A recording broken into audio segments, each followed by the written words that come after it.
एक्सो Nobel, ये है वो स्टॉक जो सुर्खियों में और आज जबरदस्त एक्शन में और तेजी में भी, क्योंकि जेएसडब्ल्यू पेंट्स अब एक्सो नोबेल का एक्विजिशन अधिग्रहण करने वाली है। ये बात तय हो चुकी है, डील डन। पूजा जी बता रही है, सारी डिटेल्स बताइए। बिल्कुल, डिटेल्स जो आई हैं उसके बाद हमने देखा कि स्टॉक में बढ़िया तेजी देखने को मिली है। पहले तो अधिग्रहण प्रमोटर की तरफ से इस अधिग्रहण के जरिए करीब 74% हिस्सेदारी खरीदी जाएगी। 8,986 करोड़ में ये जो डील है वो होगी और इसमें 2,762 ये हिस्सा बिक्री के लिए करार प्रति शेयर पर ये करार किया जाएगा 18% डिस्काउंट पर।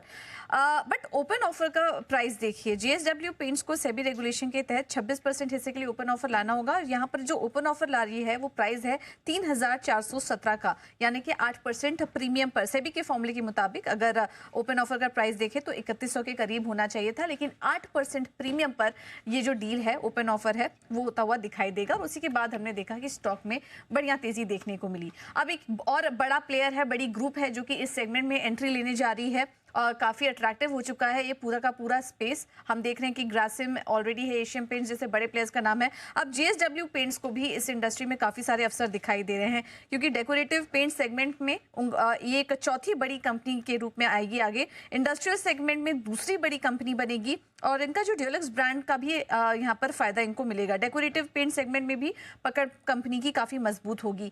ये पेंट इंडस्ट्री में इस डील को लेकर इतनी अहमियत क्यों है? अगले 5 साल में बताया जा रहा है कि इंडस्ट्री की जो साइज है वो बढ़कर $16 बिलियन होने का अनुमान है।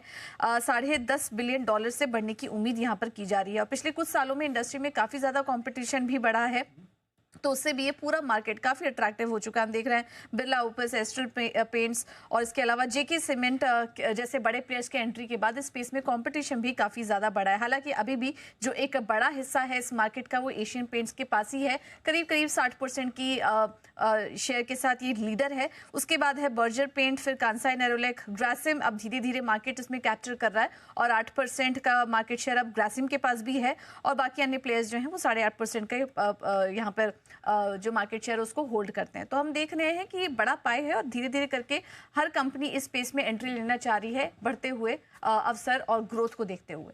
ओके, तो ये है आपके लिए पेंट इंडस्ट्री में बड़ा डेवलपमेंट, बड़ा एक्विजिशन और बड़ा कंसोलिडेशन होता हुआ दिख रहा है। एक बार शरद अवस्थी साहब से राय ली जाए इस पर। शरद जी, कैसे देख रहे हैं आप इस एक्विजिशन को और इसके दम पर या इसके आगे बगैर भी क्या कोई पेंट स्टॉक है जिसे आप पोर्टफोलियो में रखना चाहेंगे? मेरे हिसाब से पॉजिटिव है, क्योंकि एक्सो भी एग्जिट ढूंढ रहा था काफी समय से। लेकिन अभी मेरे हिसाब से ये एक पॉजिटिव डेवलपमेंट है, consolidation with in industry.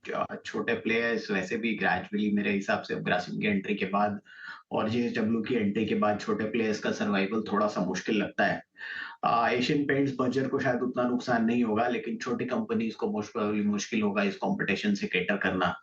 JSW ने लोअर एंड सेगमेंट्स वगैरह में ऑलरेडी अपनी पकड़ ठीक ठाक बना ली है। मेरा मानना है अगले 6 से 9 महीने में आपको ओपस में भी जो ग्रासिम का ब्रांड है उसमें भी ट्रैक्शन दिखनी चाहिए। वेदर ये बर्जर और एशियन में से कितना ट्रैक्शन ले पाते हैं वो मुझे डाउट है, बट लोअर एंड वाले मतलब कांसाई, एक्सो, इंडिको, सिरका, शालीमार ये सब आपस में जौसल करेंगे। तो मुझे लगता है उनके लिए थोड़ा चैलेंजिंग होगा, तो बेटर है कि इंडस्ट्री में थोड़ा कंसोलिडेशन हो। जहां तक व्यू का सवाल है, मुझे लगता है वैल्यूएशंस थोड़ी सी स्ट्रेच्ड हैं, बट रॉ मटेरियल कम होने की वजह से मुझे लगता है काफी पॉजिटिव ट्रिगर्स रहेंगे एशियन पेंट्स और बर्जर के लिए। और इसके अलावा जो डाइवर्सिफिकेशन ये बड़ी कंपनी कर रही है, मुझे लगता है उसका भी काफी फायदा होना चाहिए। तो अगर आप फ्रंटलाइन नेम्स खोज रहे हैं तो मुझे लगता है एशियन पेंट्स, बर्जर दोनों काफी बढ़िया बेट्स हैं, बट थोड़ा आपको अपना व्यू शायद 1 साल के बियॉन्ड इलोंगेट करना होगा।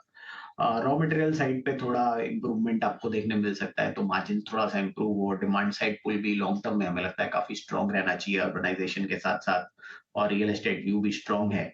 और छोटी कंपनीज में मुझे लगता है शायद इंडिगो पेंट्स, कंसाई, ये दोनों भी वैल्यूएशन कंफर्ट वाइज सबसे ज्यादा शायद वैल्यूएशन कंफर्ट कंसाई में है, बट इंडिगो और कंसाई बढ़िया बेट्स हो सकती हैं छोटे में भी। तो अक्रॉस द बोर्ड मुझे लगता है जनरली पॉजिटिव रहना चाहिए पेंट्स में।